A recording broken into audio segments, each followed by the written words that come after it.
মহিন কোথায় গেছে? তোমাকে কিছু বলে গেছে? জানি না মা।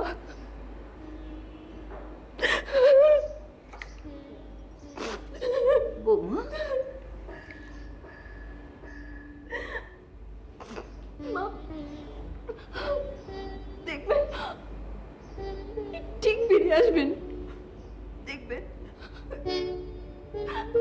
উনি আমাদের ছেড়ে কোথাও থাকতে পারবেন না, ঠিক ফিরে আসবেন, ঠিক আছে?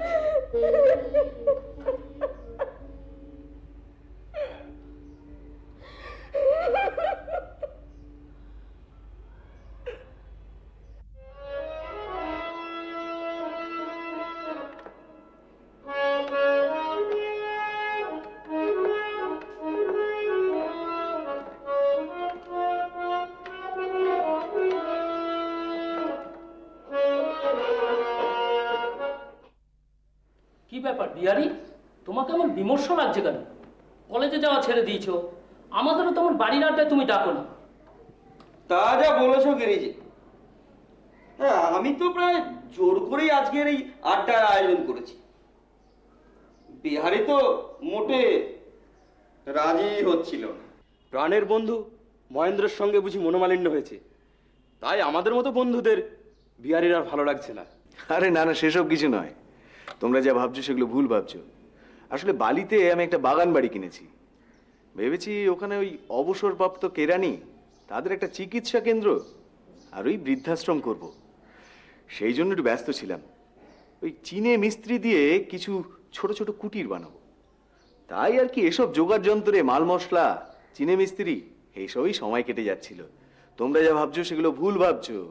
আমাদেরকেও তো কাজে নিতে পারো, না হয় সাহিত্য বাসরের সঙ্গে সমাজসেবাও করা যাবে। আরে ভায়া, অর্থ থাকলে সবাই সমাজসেবা করতে পারে। দেখো ভায়া, বিহারীর বাবা যা রেখে গেছেন তাতে বিহারীর আর উপার্জন করার প্রয়োজন নেই, কিন্তু দেখো খরচ করার ইচ্ছে হলো না। অর্থ থাকলেই কি সমাজসেবা করে কেউ খরচ করে? অন্য উপায়ে তো রাস্তা আছে। কি বলা হয় কিরণ শঙ্কর? তা যা বলেছো, কিন্তু এ বিষয়ে আমার একটা কবিতা মনে পড়ে গেল। বিহারি বলি, বলতা কহিল এ তো ক্ষুদ্র মৌচাক, এরই করে মধুকর করে এত যাক। মধুকর কহে থারে তুমি এসো ভাই, আরো ক্ষুদ্র মৌচাক রচ দেখে যায়। সাধু সাধু। আজ তবে কাব্য দিয়ে শুরু করা যাক, কি বলো? আমি বলি, তোমরা শোনো। আম্র কহে একদিন হে মাখাল ভাই, আছিনু বন মধ্যে সমান সবাই, মানুষ লইয়া এলো আপনার রুচি, মূল্যভেদ শুরু হলো, সাম্য গেল ঘুচি। কে লইবে মোর কার্য কহে সন্ধ্যা রবি, শুনিয়া জগৎ রহে নিরুত্তর ছবি। মাটির প্রদীপ ছিল, সে কহিল স্বামী, আমার যেটুকু সাধ্য করিব তা আমি। বিহারীর কবিতার চরণগুলি লক্ষ্য করেছো? মাটির প্রদীপের যে সামান্য শিখা, তা দিয়েও সামান্য আলো দেওয়া যায়। রবির মতো অত উজ্জ্বল না হলেও অন্ধকারের গহ্বর থেকে তো মুক্তি। তুমি ঠিক কথাই বলেছ। আমার মনে হয় ওই বৃদ্ধাবাসটা সেই কথাই প্রমাণ করছে।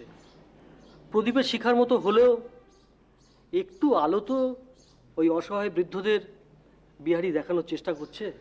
হ্যাঁ, এবার শোনো। প্রাচীরের গাত্রে এক নাম গোত্রহীন ফুটিয়াছে ছোট ফুল অতিশয় দিন, ধিক ধিক করে তারে কাননে সবাই, সূর্য উঠি বলে তারে ভালো আছো ভাই। কেরোসিন শিখা বলে মাটির প্রদীপে, ভাই বলে ডাকো যদি দেব গলা টিপে। হেনকালে আকাশেতে উঠিলেন চাঁদা, কেরোসিন বলি ওঠে এসো মোর দাদা।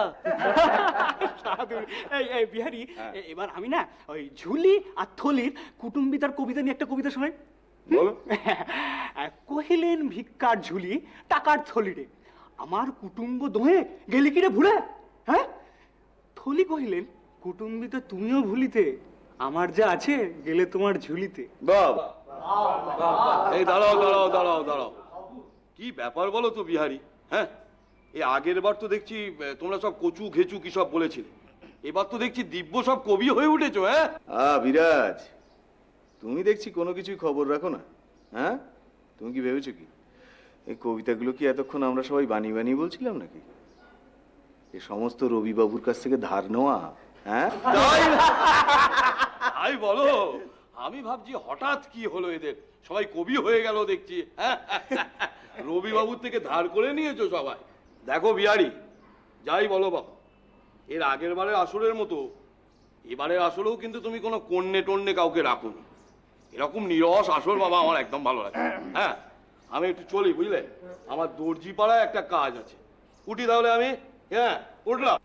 আরে বসো বসো, বিহারি ভাইয়া আমাদের গান শোনাবে। সে না তোমার ওই দর্জি পাড়ার তাসের আড্ডার থেকে শতগুণে ভালো। বসো বসো। আরে আরে এই যে দেখছি খাঁ সাহেব চলে এসছেন। আরে আসুন আসুন, বসুন। আস্তে আজ্ঞা হোক। বসুন। আরে বিরাজ, খাঁ সাহেবকে বসু দাও।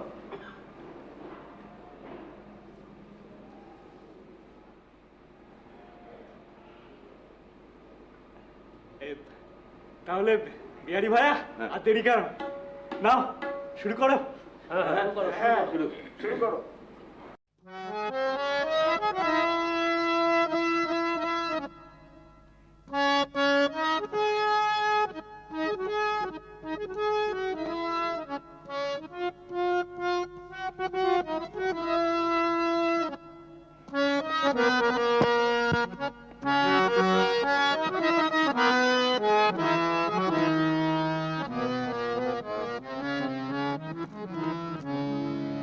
যারে তারে মন দিতে বলে গো নয়ন আমার, যারে তারে মন দিতে বলে গো নয়ন আমার, যারে তারে মন দিতে বলে গো।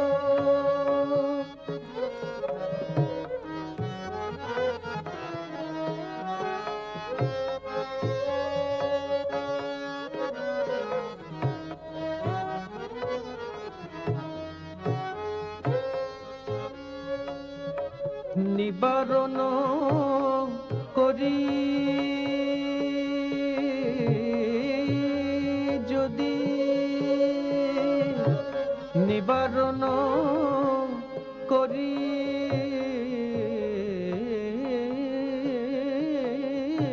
যদি, হুমনি ভাসে নয়ন জলে গো যারে তারে মন দিতে বলে গো নয়ন আমার,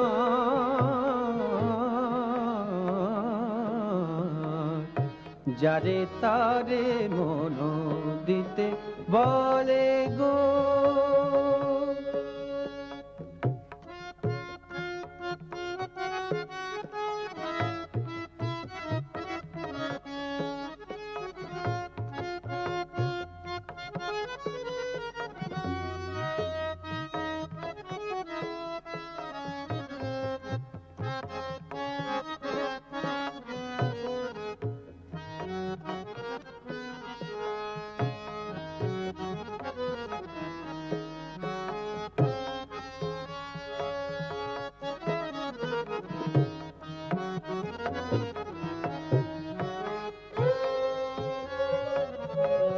মন নয় মনেরই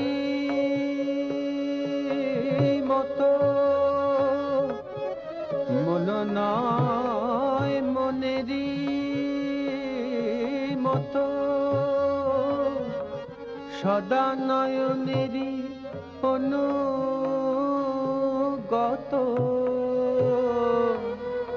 মন নয় মনেরই মতো সদা নয়নেরই অনুগত তারে বুঝায় রাখিব কত তারে বুঝায় রাখিব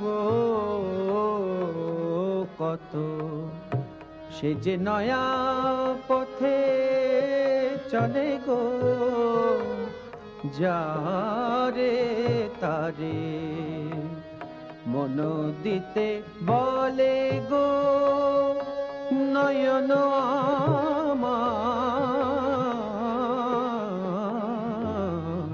যারে তারে মন দিতে বলে গো নয়ন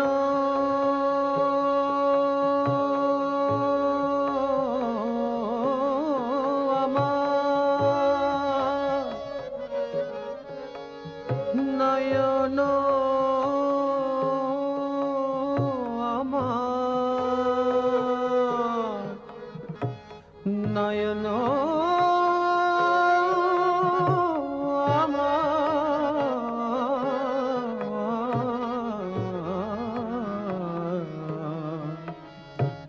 যারে তারে মন দিতে বলে গো নয়ন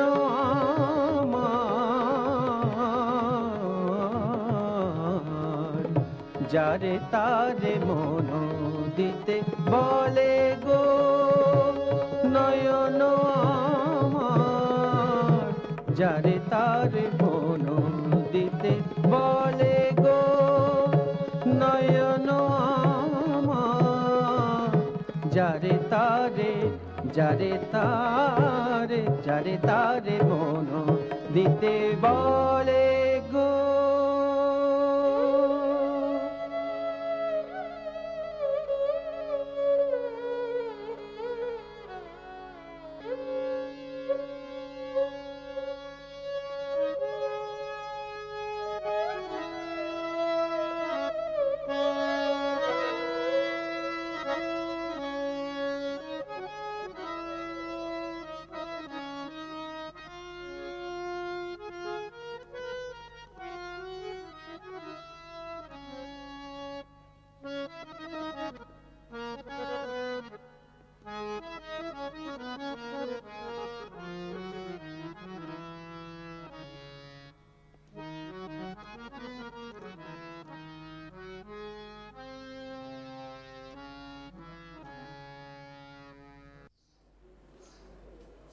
বৌঠান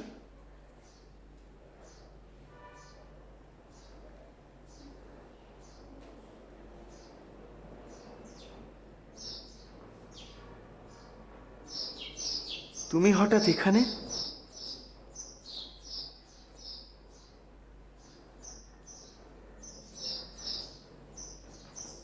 বসতে বলবে না? হ্যাঁ বসো।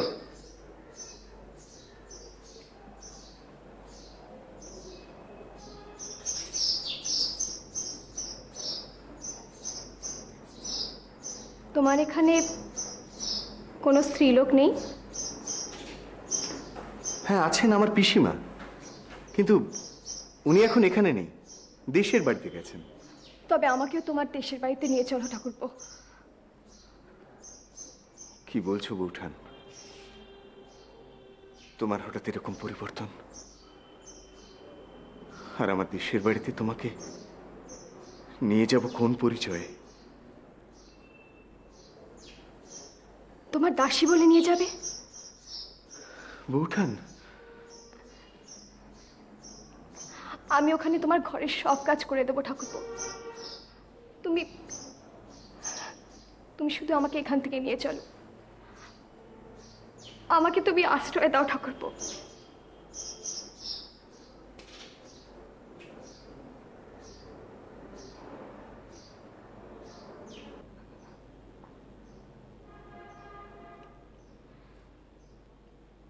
বাইরের কথা শুনে তুমি ভেতরের কথা কিছুই বুঝতে পারবে না ঠাকুরপো। নাই বা বুঝলাম, না হয় ভুলই বুঝলাম। তুমি বলো বৌঠান,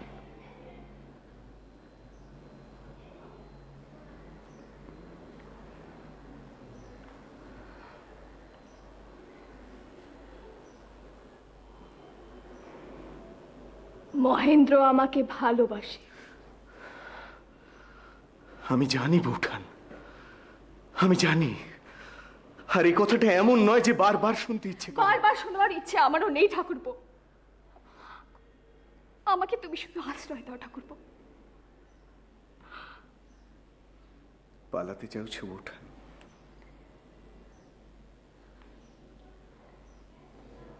মহেন্দ্র যে পথে চলছিল সেই পথ থেকে তাকে ভ্রষ্ট করেছে কে? বলো কে? আমি করেছি। আমি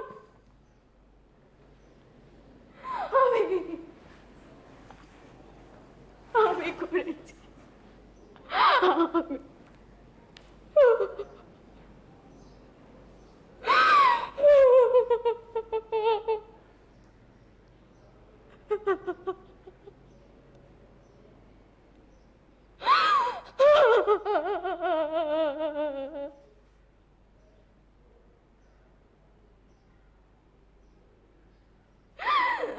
আমি করেছি।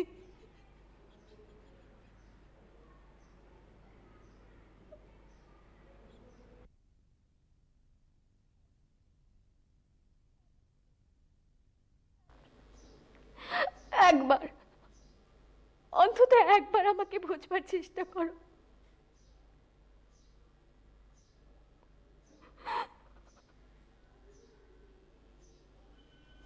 মহেন্দ্র আমাকে প্রত্যাখ্যান করেছিল। সে আমার বুকে জ্বালা ধরিয়েছিল। আমি আমি সেই জ্বালা দিয়ে মহেন্দ্রর ঘর জ্বালিয়েছি। আমি